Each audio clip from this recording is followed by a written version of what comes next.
Critical Role uncovers some shocking revelations about the Soldier's Table, the Mighty Nein gets a surprise midnight YouTube release,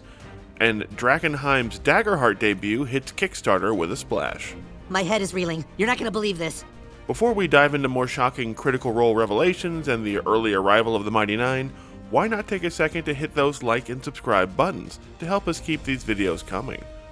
It's fast, it's free, and it really does help out. And then, let's dive into the news.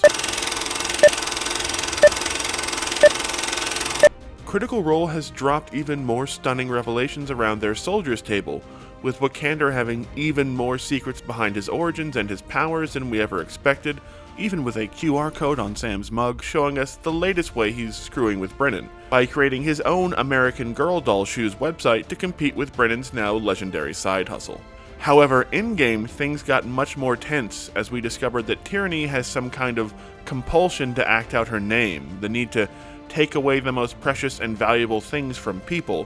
which in this case was the knife made by Ulbud's deceased wife. This compulsion, which seems like it's perhaps tied to her Warlock's Pact Blade feature, had Robbie Damon doing some fast thinking after Kattigan threw a fit after finding out about the stolen blade and forcing her to give him the blade to send back with Wulfric, only later realizing that he may have just taken away a piece of her story arc, so he amended his actions to say that he only returned the ornamental handle, not the blade itself, which clearly caught Brennan by surprise when he was reading the note of thanks from Ulbud on the return of the knife. But the biggest shock by far may be that Wicander could still be some kind of cleric, or perhaps something far more, as he appeared to channel some of the power of the slain sun god, when he sprouted radiant wings and unleashed a blast of life-giving light to help end the combat the soldiers found themselves in with the Hawthorn Glade Fae. Or as Brennan put it, the god of the sun was killed 70 years ago, but the sun still shines. So is Wicander's grandfather more than just a random celestial? Does an aspect of the slain sun god somehow live on inside Wicander? And in a world that overthrew and killed their gods,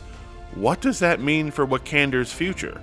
With a fresh lead on the location of Teor's brother Sid also uncovered in this lore and action-packed episode, we can't wait to see what secrets are discovered next, as the soldiers try and locate Sid and figure out just who helped Casimir ruin their rescue of Thiazi. Also, we noticed that the graphics on the stream are still using the old D&D versions of the classes, and are not using the new versions of the classes shown on the Critical Role website, but given that these are edited sometimes weeks and weeks in advance, it's not too shocking, and we're guessing these new classes might catch up to the stream by the time the soldiers switch out with the next group. But either way, we are still deeply enthralled with what the soldiers are doing, and we can't wait to see where their search for Sid leads them when they return to the table next week. The search continues. The Mighty Nein made a surprise debut at midnight Pacific yesterday over on Prime Video's YouTube channel, and will remain up through the weekend to give fans time to watch the first episode before all 3 initial episodes officially debut. The first episode focused on the actions that began before the Mighty Nein stream started taking place, rewriting the history of characters like Bo to have her being sent to investigate the attack on the garrison that occurred during the theft of the Luxon beacon as part of her time with the Cobalt Soul, and also almost immediately uncovering the corruption of Archivist Thenos and getting into a fight with one of the Volstrucker who was involved in the beacon's theft, and even meeting Expositor Dairon, all massive departures from her original storyline during the streams. The origins of Caleb and Knot were likewise changed, as they meet when Knot tries to steal Caleb's component pouch instead of in a small jail cell. They form a team after Caleb fails to get the proper components to summon Frumpkin, having apparently had his magic taken from him, and it seems like the